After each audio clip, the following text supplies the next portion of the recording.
Now that's some stunning scenery, right? And EVs are meant to preserve that. Now Volvo has been at the forefront of this with its ambitious electrification plans, not just worldwide but also here in India. And the XC40 Recharge has been a good first step. It's one of the more popular luxury EVs that you can buy in the country. So it's no surprise that we're now seeing this, the C40 Recharge. There's more to it than meets the eye. It's not just the smarter coupe SUV version of the XC40, it also happens to be Volvo's first electric-only model. So let's see what it's all about. Now this is not surprising, but the cabin of the C40, at least from here, from where I'm sitting in the front, is very similar to that of the XC40 Recharge, the EV version as well as the IC version. So you have the same 9-inch infotainment screen here with that quite crisp and useful Google-based infotainment software.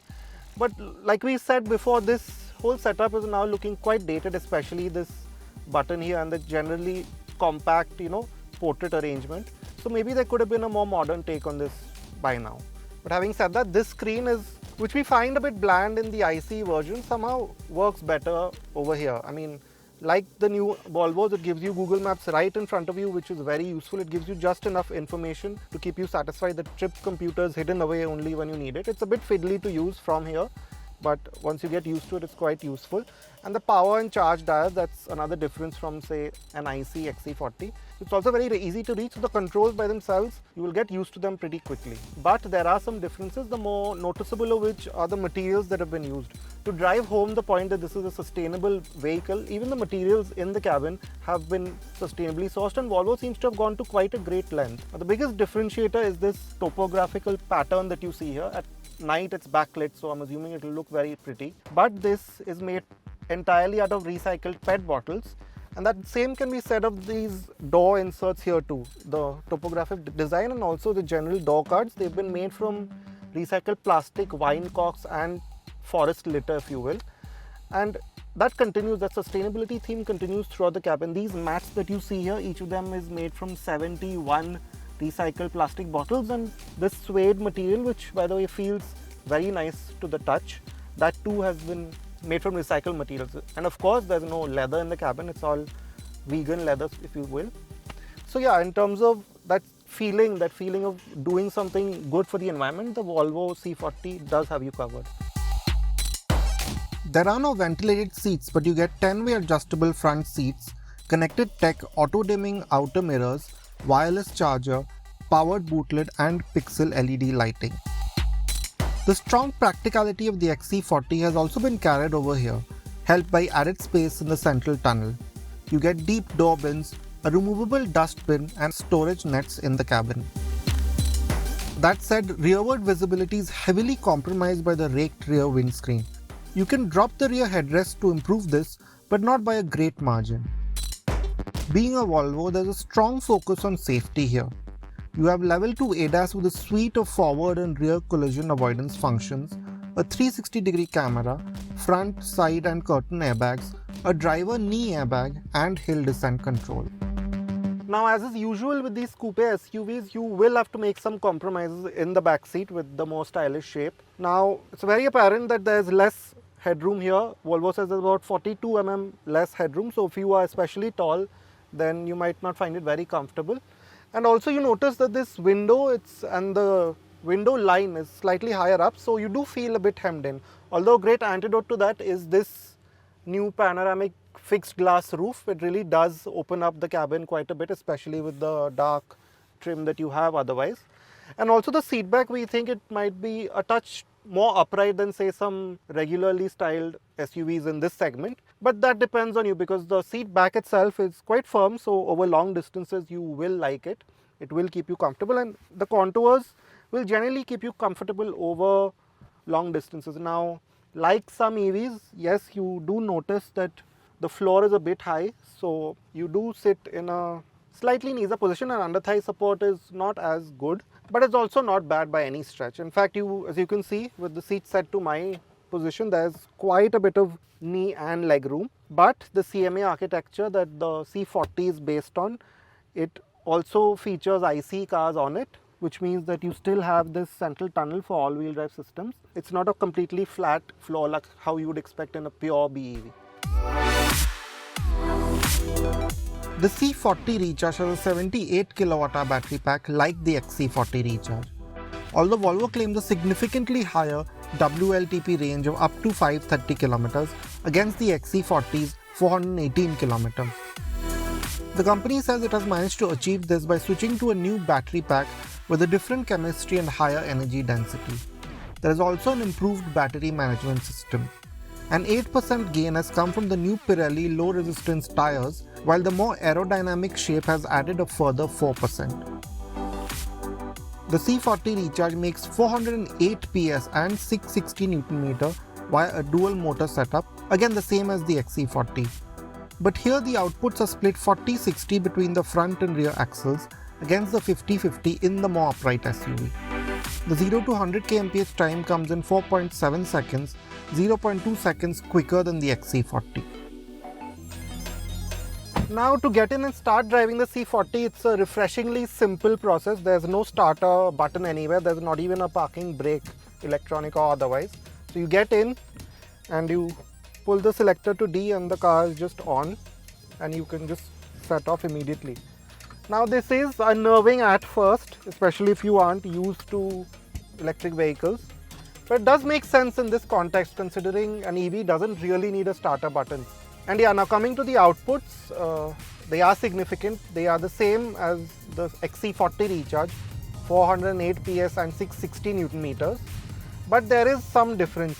Where the XC40 had a 50-50 split between the front and the rear axle, here it's a 40-60 split.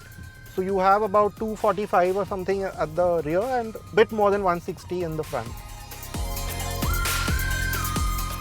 The powertrain delivers performance from standstill in a calm, measured way, where that instant EV torque softened to make things easier. A heavier dab of the throttle unshackles the motors, which is when you realize that overtakes don't need to be planned with this car with its significant outputs. The C40 gushes forward, but again in a secure way with no scrabbling from the wheels for traction. This truly makes for unstressed driving, the near silence adding to this sense. If anything, the only giveaway of the brisk performance is some grating through the wheels as the stability systems manage grip. Look a bit closer, and a more practical consequence of this is that the C40 seems to be barely tickling its motors in slow traffic. This should be great for range and again goes with the calming theme of the SUV. Now, again keeping with that simplistic theme, there aren't any drive modes or regen modes with the C40 Recharge. What you just get is an option to either switch on or off the one pedal driving or leave it in auto. Now the auto works as they usually do in some other EVs, some other luxury EVs, so it seems to use the ADAS cameras and radar to detect curves and to detect traffic and manages the regen accordingly. It does take some getting used to, but you can get used to it quickly, and you do sometimes feel caught out.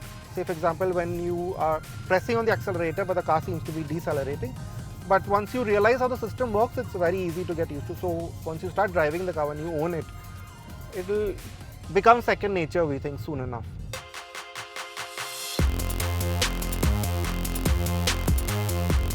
You do get some variations. You get an off-road mode that we tried out at a mile trail and it does seem to do what it says on the tin. And there's also a steering firm mode which just weighs up the steering. The steering itself is nice and precise. It's nothing spectacular. You won't feel especially connected to the road, but it gets the job done. It's predictable, it's precise, so in that sense it works just fine. Now what will leave you surprised, considering that the C40 is a heavy car, it's over 2.1 tons, because of all the strengthening that goes into a Volvo and generally the weight of the battery. So you expect it to not be the best handler, right? But that's not quite the case. Aside from all the advantages of an EV of having the battery low down and so on and so forth, there's genuinely good body control with the C40. So on a twisty set of road like the one we're on right now, you do feel confident. You can get a smooth rhythm going very easily, as you can see right now. The car is very predictable. The throttle is precise, so you know exactly how much performance you are feeding it, and the car reacts quite naturally. Now, in a lot of EVs, you might notice that there's a lot of body movements with all the weight, managing all the weight, say pitching and diving and rolling. That is very well controlled here. So you notice the C40 will flow along the road like I just mentioned, and that sense of there being more performance going to the rear wheels, that's quite apparent. So on a tight turn, if you take it too quickly, it won't run wide, it will keep its line, which is generally reassuring. Now, it is exciting if you haven't driven fast cars, and if this is your first truly high performance car, it will get exciting, especially when you stamp on the throttle and there's that big gush of performance. So yeah, in that sense, the C40 also makes for a fairly good driver's car. Now coming to the ride quality, now it runs 19-inch wheels, which they look great, especially with that aero-inspired design. And there is some compromise to be made, especially with the low resistance tires. So you do notice that sharper bumps, potholes, broken roads, you feel them, and the car kind of thuds noisily over them. With the C40 Recharge, the blanked out fascia housing the cameras and radar, and the refreshed face with the more angular lighting and the arrow-like motifs in the bumpers are all shared with the XC40. The C40 is 10mm wider and a noticeable 56mm shorter than the XC40 though. The roofline falls back quite aggressively, and the 19-inch alloys are done up in a flashy aero-optimized design. But the rear is easily the most striking angle. The split spoiler merges with a heavily raked windscreen, leading into a high-set bootlid. The spoilers on the bootlid are functional, but the lighting too has been streamlined to go with this. The segmented top section merges into a crisp C pattern that extends into the bootlid. It's well integrated into the concave look of the bootlid, giving the C40 quite a heavy dose of style. Now with this more stylish shape, of course, you will have to make some compromises that comes in the way of boot space. So you realize that the C40 has 39 litres less boot space than the XC40, and this spare wheel parked here is not quite convenient. Of course, you can take it out for shorter strips and so on, so you will have to manage around this. But what the C40 gives you, which a lot of EVs don't surprisingly, is that there's an actual frunk which you don't see very often in electric cars for some reason. And in this car, however, it's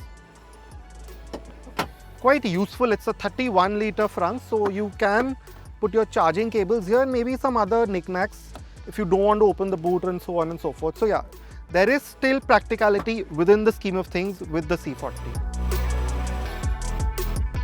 Expected to be priced at around ₹60 lakh, the Volvo C40 looks set to be another success. Bookings have already surpassed that of the XC40, and it's no surprise. The added range may be the biggest draw, but the driving experience is a soothing one, peppered with just the right degree of enthusiasm.